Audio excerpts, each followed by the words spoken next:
I took a ride on the Cog Railway near, oh, actually it's in Manitou Springs, to the summit of Pikes Peak.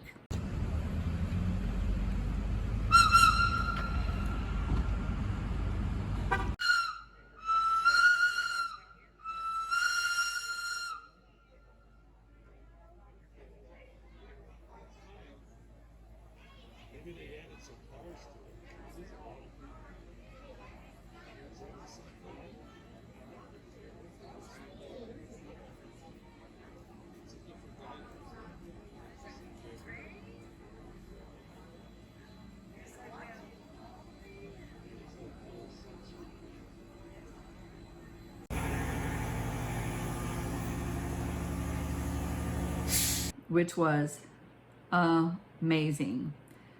Scary, but amazing. This was actually a better way to travel than taking the road to the summit, because I guess the road to the summit is horrifying and I'm not good with heights. I highly recommend the train ride. Don't plan on spending much time there at Pikes Peak unless you're a hiker and you made some kind of arrangements to, ride up to Pikes Peak and then hike from there, because the train actually does not give you enough time to do anything. The downside of this is I got off the train at the summit. I took some pictures. I used the restroom. I found a couple of gifts, souvenirs I wanted to purchase, and had to leave my the things I was going to purchase behind on the desk because it got to be too long. And I had to get back on the train. Otherwise, I'd miss my ride back.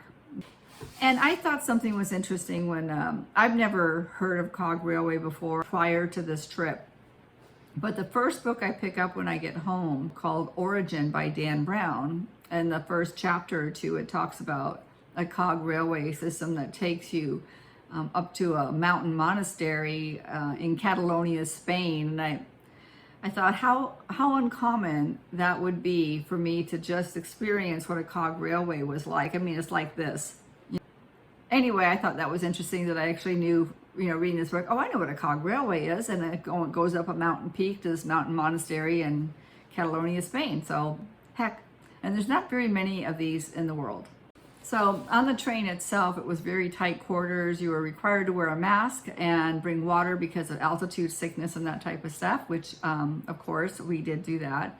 But you were basically knee to knee with the persons that were sitting across from you, and views were spectacular. What I could get of them, I took some pictures through the glass, so you may see some reflection of some of the other passengers with these pictures. Just ignore that and try to just take in the view. And the glass was pretty clean, but not clean enough in my opinion. So it's just not the best pictures. And it's so cool. The little depot area was so cool. And if I didn't mention before, Manitou Springs is like nestled in the mountains. Just amazing.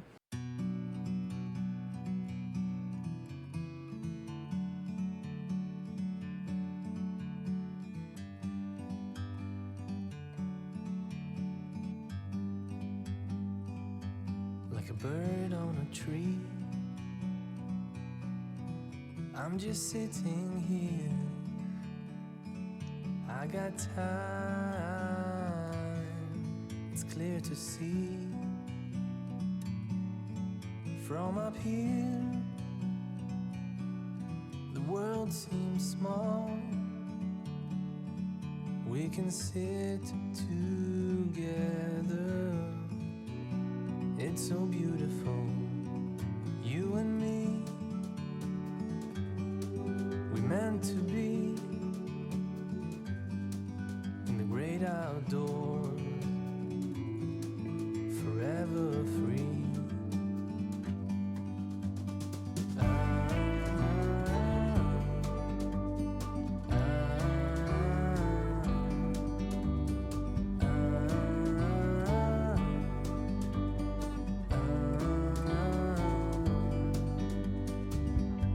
Sometimes you need to go and take a step back to see the truth around you. From a distance you can tell.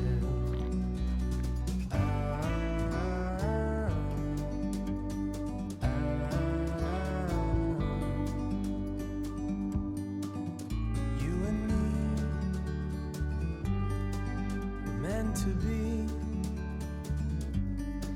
in the great outdoors, forever free. You and me, meant to be in the great outdoors, forever free.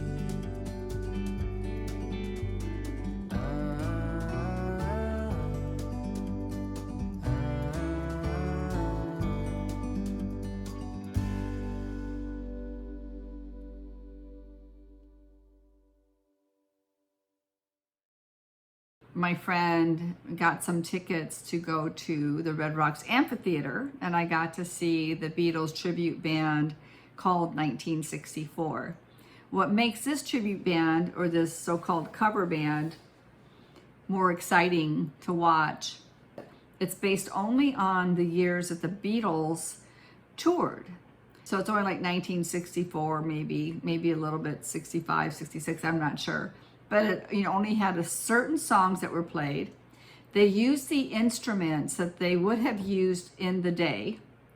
They dress in the clothing that the Beatles actually wore in the day back in 1964 when they were touring.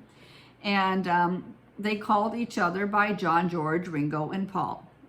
The only thing that I can say that I noticed is that Paul or George, I'm not sure, I think it was Paul, seemed shorter than he was in real life. That was it. But these guys are actors. They're acting the part and singing these songs instead of the cover band where they just play the Beatles songs. No, completely authentic as far as like the instruments go and that type of stuff. And I've seen Beatle cover bands, but these guys were really the best. I'd go back and see them. I guess you're going to be there next year, August 25th again.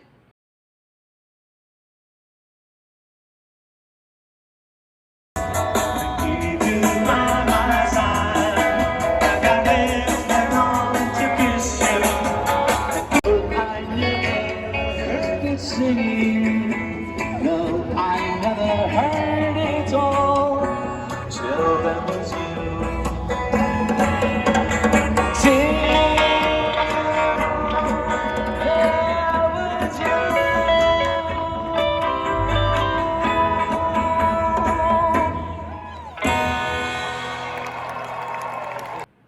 And then, not to mention the amphitheater itself. I've never been. I've seen 2 concerts on VHS tape, Stevie Nicks and Kenny Loggins back years and years ago. That was done at the Red Rocks, and it was incredible to see it even then on VHS. We didn't get the greatest seats, but here's why. So I did not need to see them up close and personal. I could see them just fine, but I did not have to actually see them. Like, if it was really the Beatles, if it was really Paul, I'd like to be up a little bit closer. So it was cool.